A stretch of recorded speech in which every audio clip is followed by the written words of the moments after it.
Hello everyone and good afternoon. Thank you all for having me here today. I'm going to share with you all today some ways we can address performance from an analytical standpoint, more specifically HR analytics. So to start, of course, we are a relatively new software company with a total of 50 employees currently. So what measures can we take to invest in our company and employees for increased performance? One of the first is that we can address absenteeism and the cost. Absenteeism is the inability of an individual to report or remain at work during scheduled time regardless of a reason. This does not include planned time such as vacation or holidays. One survey of 465 companies found that unplanned absenteeism accounts for 9% of payroll. This includes both direct and indirect costs. More specifically, direct costs are considered benefits such as sick leave or short or long-term disability. Indirect costs are correlated with delays, morale, and low productivity. For example, a 500-employee company with an average annual salary of $70,000 has an annual payroll of $35 million. If we calculate 9% of these costs, it equals $3.15 million annually due to absenteeism. There are different costs associated with absenteeism, such as the total cost of absent workers, the total cost of time spent managing absenteeism, more specifically with supervisors, the total cost of substitute employees, and the total cost of reduced quantity and/or quality of products. So how can we determine the cost of absenteeism? We can use two of the following equations depending on the circumstance to determine the absenteeism rate. So for example, we can do either the days missed divided by the average workforce size times working days, or the hours missed divided by the average workforce size times working hours to calculate the absenteeism rate. Once the absenteeism rate is determined, we can utilize this number for varying figures, such as the total employee hours lost, total compensation lost per hour per employee absent, total supervisory salaries lost to managing absenteeism problems, and total estimated cost of absenteeism. For example, we have the cost of total compensation lost to absent employees as $1 million annually, the total cost of supervisory salaries lost to managing absenteeism problems as $8 million annually, total cost of substitute employees as $3 million annually, and the total cost of reduced quantity and quality of work as $2 million annually. This gives our estimated cost of absenteeism as $14 million annually. If we consider this for our 50 employees, that's $280,000 per employee. So how can we address absenteeism? Investing in health, wellness, and welfare programs. A U.S. study conducted between 2004 to 2011 found that 11.1% of healthcare costs were associated with inadequate physical activity. U.S. employers have seen increases in family health coverage by 25% from 2012 to 2016. A study from the CDC found that employers spent $225.8 billion annually on productivity losses due to missed work. Full-time workers with chronic health problems miss on average 450 million more days of work per year compared to healthy employees. So what would be some benefits of health, wellness, and welfare programs?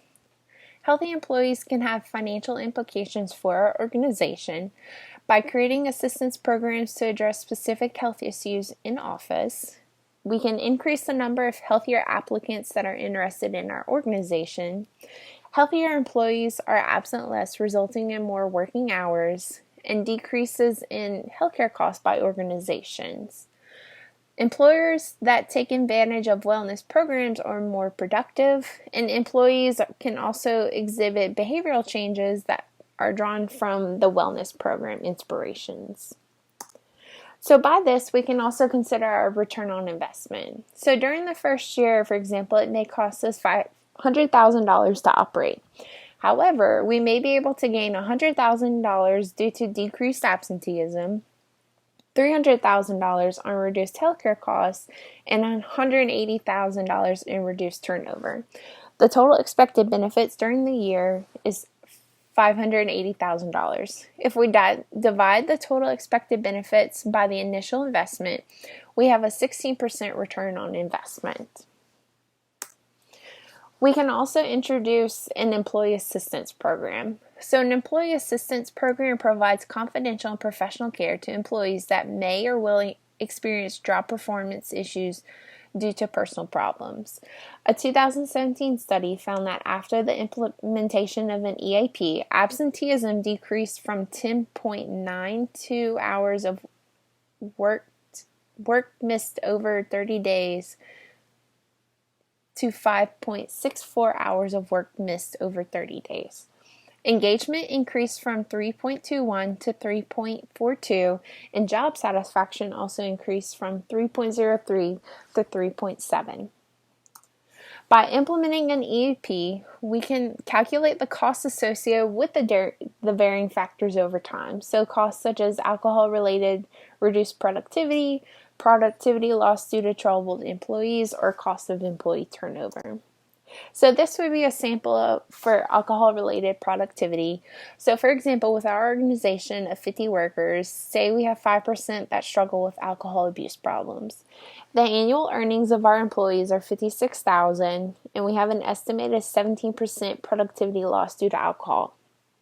Our total cost of alcohol-related reduced productivity equals $23,800 annually. However, if we were able to decrease the productivity to 11% with implementing an EAP, it could reduce our cost to $15,400 annually. How else can we address performance from an analytical standpoint? We can also address employee separation. The Department of Labor includes quits, layoffs, discharges, and other separations as total separation. There are signs that point to employee separation, such as decreased work productivity, less collaboration with teams, completing the bare minimum of tasks, negative change in attitude, less focus on job-related matters, and many other variables. There are high costs associated with separation. Merck & Company found that turnover can cost anywhere from 1.5 to 2.5 times the annual salary paid. Ernst & Young found that the cost to fill a vacated position within their organization of an auditor averages 150% of the departing employee's salary. Studies have also found that the cost of turnover ranges from 93 to 200% of the departing employee's salary. We can utilize the high costs associated with separation to see what the total cost of turnover. So by using this calculation to determine separation costs, replacement costs, training costs, and the net differential performance, we can get the total cost of turnover. For example, with our separation cost of $4 million annually, replacement cost of $300,000 annually, training costs of $6 million annually, and differential performance of $700,000 annually, we have a total cost of turnover as $11 million annually. In conclusion, by implementing HR analytical tactics for areas such as absenteeism, health, wellness, and welfare, and separation, we are able to calculate annual costs associated with these areas. This allows for our organization to review processes and make necessary adjustments for performance. Thank you for your time.